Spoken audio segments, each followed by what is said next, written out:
तो last video में हमने डिस्कस किया था कि हमारा मैन्युफैक्चरिंग कंसर्न क्या होता है, हमारा ट्रेडिंग कंसर्न क्या होता है और हमारा सर्विस सेक्टर क्या होता है। आज जो हम डिस्कस करने वाले हैं वो डिस्कस करने वाले हैं कि टीडीएस क्या होता है, टीसीएस क्या होता है, टीडीएस क्यों काटते हैं और टीसीएस क्यों काटते हैं। अब चलिए एक मैं सिंपल हम ये भी इन सारी चीजों को भी हम एग्जाम्पल के तौर से समझेंगे। तो बस टीडीएस एक बात समझ लीजिए, टीडीएस का सिंपल मतलब होता है इनकम टैक्स। इनकम टैक्स को आप एडवांस में जमा करवा रहे हैं या फिर एडवांस में जमा कर सकते हैं या फिर आप कह सकते हैं कि टीडीएस आप जमा कर रहे हैं कि सामने वाला जो इनकम टैक्स भरने वाला है अगर वो उसने इनकम टैक्स नहीं भरा है तो उसके बिहाफ में आप खुद भरते हैं, लेकिन ये पहले ही हो जाता है, ये बाद में नहीं करना पड़ता। अब एग्जाम्पल के तौर से समझते हैं। मान लीजिए कि एक है सामने ए और एक सामने है बी। आप एक मान लीजिए कि अब ए ने क्या किया, एक मान लीजिए ए ने क्या किया, ए का एक काम है, सेल का काम है। सेल का काम है किस चीज का, कपड़े सेल का काम है। बी क्या है, एक ब्रोकर है, एक ब्रोकर है, वो कमीशन लेता है। मान लीजिए कि एक चलिए नाम के मतलब से समझते हैं, ये थोड़ा सा बोरिंग लग रहा है। मान लीजिए एक नाम पकड़ लेते हैं, मनोज नाम पकड़ लेते हैं। मनोज एक सेलर है, जो उसका बिजनेस है वो सेल करता है। दूसरे साइड में एक नाम है प्रेम। प्रेम क्या करता है, वो कपड़े को बहुत सारी दुकानों पे जाता है, उसको सेल करवाता है सारी चीजों को। अब सेल करवाता है तो क्या होता है कि वो उस सेल को जो करवाता है उसके बदले में कुछ कमीशन लेता है। तो अब क्या करता है, अब मान लीजिए कि मनोज ने सेल कर दिया, 1 लाख का गुड्स सेल करना मनोज को, तो मनोज जाएगा किसके पास, प्रेम के पास, कि मेरे गुड्स सेल करवा दो। अब यह प्रेम क्या करेगा, बोलेगा ठीक है मैं सेल करवा दूंगा, बट इसके पीछे मैं 5% आपका या फिर 2% मैं एक कमीशन लूंगा इसका। आपको मुझे इसके ऊपर 5% का कमीशन देना होगा, जो भी वो फिक्स करेगा। तो प्रेम मनोज से क्या कहता है कि मुझे कमीशन चाहिए। अब कमीशन चाहिए तो उस वक्त क्या करेगा, तो बोलेगा ठीक है आप मेरे सामान सेल करवाओ, तो जो भी हमारा पैसा आएगा उसमें से आप कमीशन ले लेना। ठीक है, क्या किया फिर प्रेम ने, क्या किया कि मनोज को जो गुड सेल कर रहा तो 1 लाख रुपए का सेल करवा दिया। अब 1 लाख का मनोज को जो सेल करवा दिया, तो मनोज ने सेल कितने का सामान किया था, 1 लाख का, लेकिन 5% कमीशन किसको देना है, प्रेम को देना है। कितना, 5,000 रुपए। ठीक है, अब प्रेम क्या बोलेगा, इसी तरह प्रेम जो है वो 10 कंपनियों से डील करता है और उसका जो है 50,000 है, या फिर इसी कंपनी से डील करता है। इस कंपनी की मान लीजिए सेल जो 1 लाख के बजाय 10 लाख है, तो उस वक्त जो 5,000 का जो कमीशन ले रहा है प्रेम, वो 50,000 का कमीशन लेगा। तो अब क्या करता है प्रेम, क्या करता है, वो 50,000 जो मिलता है उसको मनोज से, वो अपने जेब में रख लेता है, उसको गवर्नमेंट को टैक्स नहीं भरता है। तो इन सब चीजों से डील करने के लिए गवर्नमेंट को तो टैक्स मिला नहीं, प्रेम ने तो कमीशन ले लिया, इनकम ले लिया। ठीक है, तो इस वक्त क्या होता है, गवर्नमेंट कहती है नहीं, तुम अगर अपना टैक्स नहीं भर रहे हो तो ये टैक्स आपको, जो मनोज सेल कर रहा है सामान, उसको ही उसका टैक्स भरना होगा। तो क्या करेगा प्रेम, क्या करेगा, प्रेम तो इनकम टैक्स भरा नहीं प्रेम ने, उसने 50 लाख का जो भी उसका स्लैब के हिसाब से इनकम बनता था, जो टैक्स बनता था, उसने टैक्स गवर्नमेंट को नहीं पे किया। तो उस वक्त क्या करेगा, जो मनोज है वो उसका टैक्स पे कर देगा। कैसे पे करेगा मैं आपको बताता हूँ। सपोज दैट जो कमीशन है 2% कमीशन मान लीजिए है। अब टोटल इनकम कितनी हुई प्रेम की, 50,000 रुपए। तो 50,000 के ऊपर अगर हम 1% जोड़ेंगे तो कितना होगा, 50,000 तो होगा 5,000 रुपए। ठीक है, नहीं सॉरी 5,000 नहीं, 500 रुपए। अब 2% हमारा हो गया 1,000 रुपए। अब 1,000 रुपए क्या करेगा मनोज, उसके पैन कार्ड के थ्रू उसके अकाउंट में, पैन कार्ड नंबर होता है, एक पैन नंबर होता है, उसके पैन कार्ड नंबर में जमा करवा देगा। अब वो जो 1,000 रुपए किसने जमा करवा दिया, गवर्नमेंट का टीडीएस, इनकम टैक्स कह सकते हैं इसको, हम इसको टीडीएस कहते हैं, टैक्स डिडक्टेड एट सोर्स। तो क्या किया मनोज ने, पहले ही मनोज को प्रेम को देने थे 50,000, प्रेम को दिया उसने 49,000 और 1,000 रुपए सीधा गवर्नमेंट में जमा करवा दिए। किसके पैन कार्ड पे, प्रेम के पैन कार्ड पे। तो बेसिकली देखा जाए प्रेम ने तो अपना इनकम टैक्स भर दिया उस समय पे।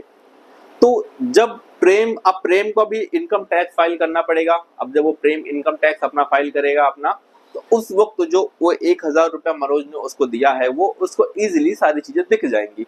तो इस तरीके से काम करता है हमारा टीडीएस। वैसे टीडीएस की मैं आपको बता दूं बहुत सारे सेक्शन होते हैं और बहुत सारी चीजें पे टीडीएस कटता है। स्टार्टिंग करें हम लोग तो सैलरी पे टीडीएस कटता है। मान लीजिए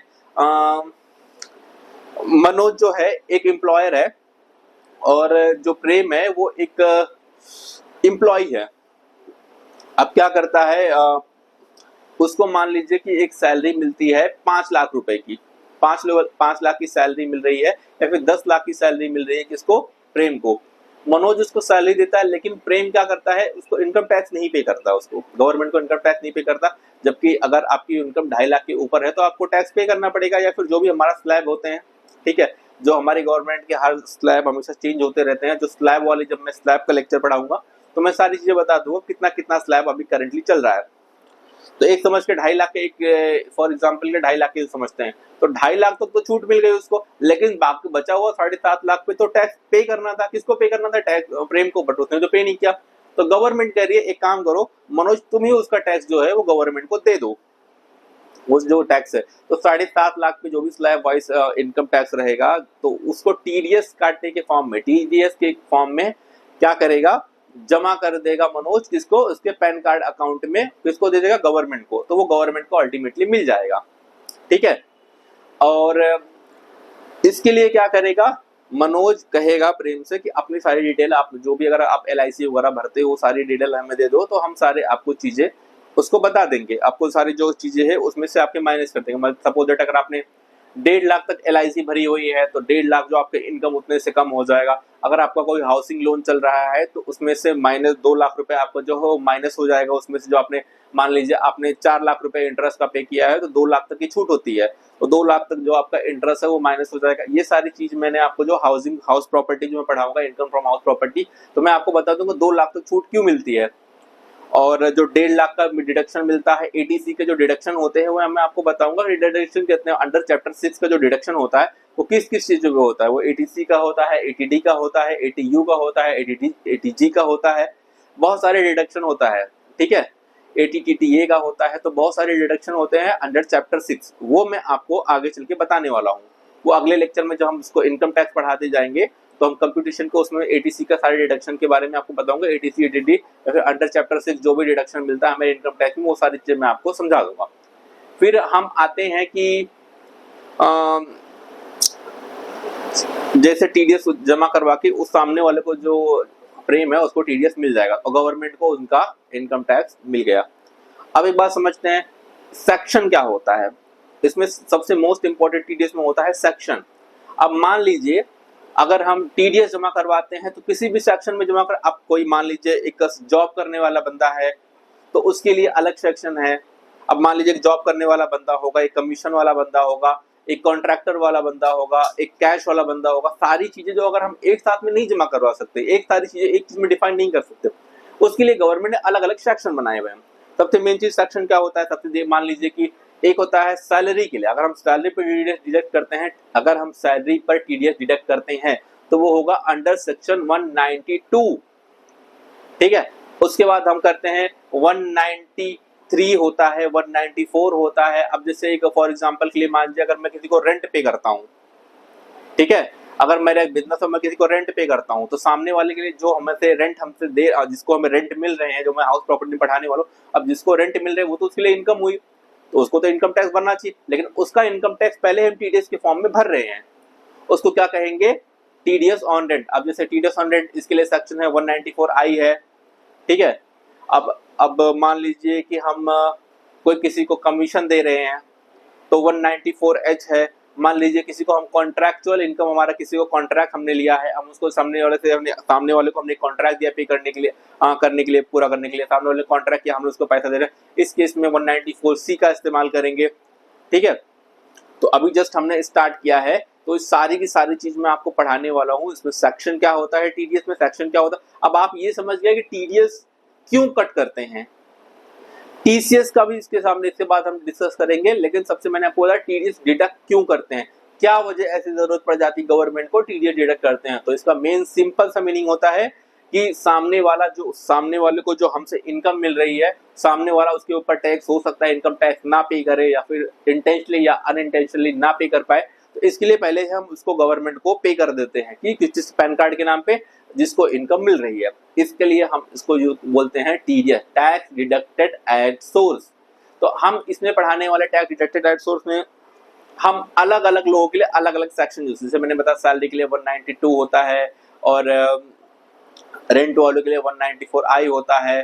जैसे मैंने बताया आपको कमीशन 194H होता है, किसी को प्रोफेशनल फीस मिले तो 194J होता है, और किसी को मान लीजिए हम कोई कॉन्ट्रैक्ट दे तो 194C होता है। किसी के अगर कैश डिपॉजिट ज़्यादा उसने कर दिया है, कैश ज़्यादा डिपॉजिट करे तो उसके लिए 194N होता है। ठीक है, कोई मान लीजिए हम लोग परचेज कर रहे हैं किसी से, तो अगर 50 लाख के ऊपर हमने परचेज किया, ठीक है, ये भी मैं आपको बताऊंगा इसमें सारे सेक्शन में। अगर हमने किसी से परचेज कर लिया और 50 लाख के ऊपर परचेज कर लिया तो उस वक्त हमारा 0.10 इसका एक परसेंटेज होता है पर्टिकुलर, उसके हिसाब से एक 194Q होता है। इसी तरह से हमारे सारे सेक्शन होंगे।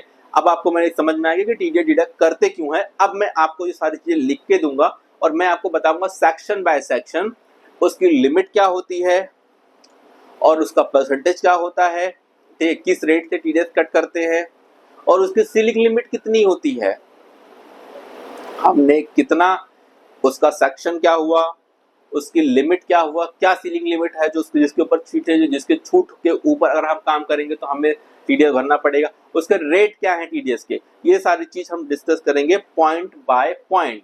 तो अगले लेक्चर में आपको सारी मैं लिखा दूंगा, इसमें सारी नोट करा दूंगा कि कैसे कैसे होता है और एक साथ में समझाता चलूंगा सेक्शन बाय सेक्शन, तो समझने में दिक्कत नहीं आएगी।